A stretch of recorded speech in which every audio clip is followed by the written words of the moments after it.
The song about the homeless woman that's on my CD is called Mary, and it's a woman that I really knew that lived in the annex, right in front of.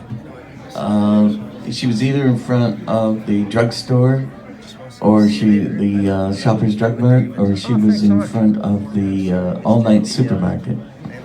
And we were just one among many, many people that would try to help her out, and take care. She was an old woman, around 70.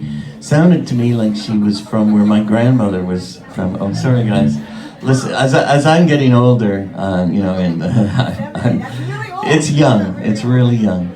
So, she was probably in her 70s. And she would, living on the street with a bunch of bags and carts. Once in a while, she would ask us to do her a favor. Could we move her to the opposite corner, in front of the church, where probably she could use the washroom in the church, St. Paul's Church across the street. So we'd move her over there, and then after a whole crew of us, not just me and my partner Melissa, a whole bunch of people, we'd move her over there, and we'd get her over there, and she'd say, no, it's no good, back. We have to go back. So we'd go back. There was one time when she wanted lozenges for her throat. And so we went into the Shoppers Drug Mart, and she had to have Ricola. She needed the Ricola lozenges. It had to be the lemon. So we're going through, we walk into the store, all three of us. Now Mary was like bent down at a 45-degree angle, so her head was way down here. And the only way to talk to her was to bend down at a 45-degree angle. We were all like the Marx Brothers, walking through Shoppers Drug Mart looking for Ricola lozenges. She would look at something on the shelf and say no and throw it, and it would end up on the floor. Meanwhile, the store detective is following us around.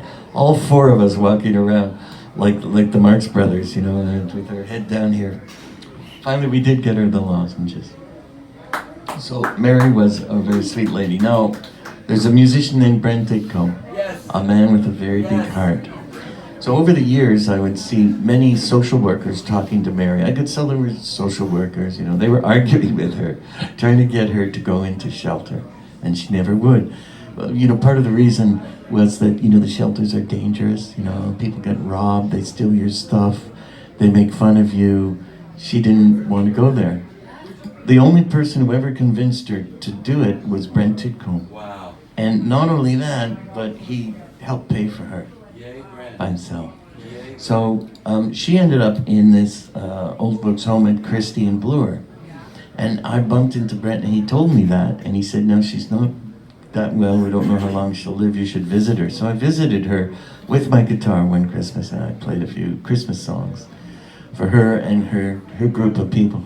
She looked totally different. She was so clean, she had a lovely smile on her face, she was very happy there. That's where she lived out her last days.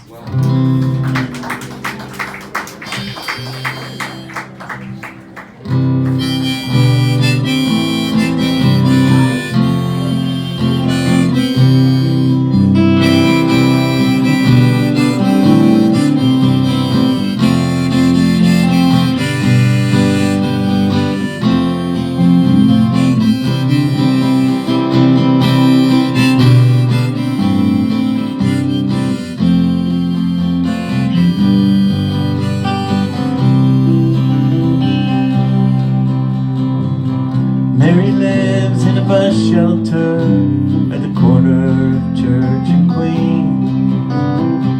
She says in broken English she got nowhere else to be. She's from a town in Germany. She left before the war, and Mary's only crime is being poor. Her husband was a tailor, he had to stay behind. He tried to get his parents out, but Mary thinks they died. Now she spends her nights alone, freezing in the cold, and Mary's only crime is growing old.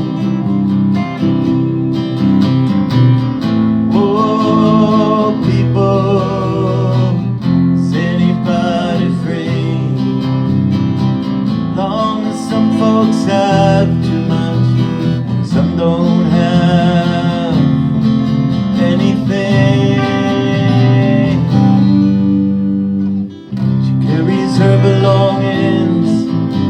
a broken down shopping cart. Says she ain't been well for a while. She motions to her heart. I offer her a coffee and maybe $1 or 2. She says, thank you dear, I don't know what else to do. Mr. Sigler.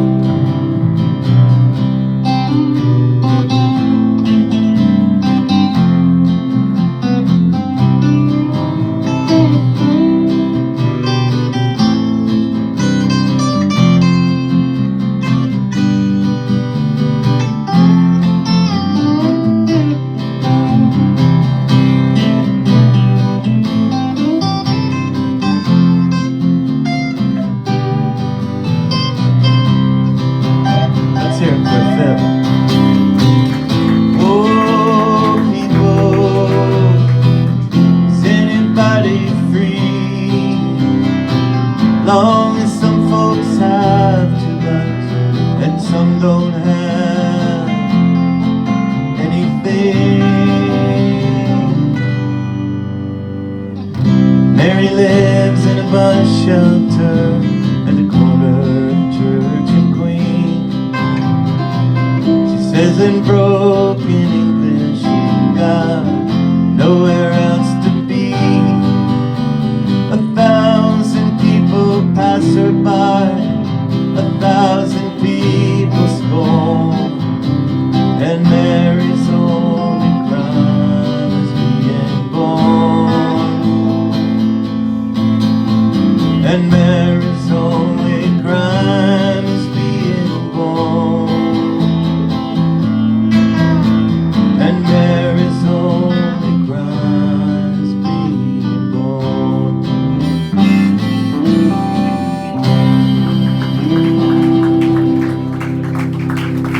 Thank you.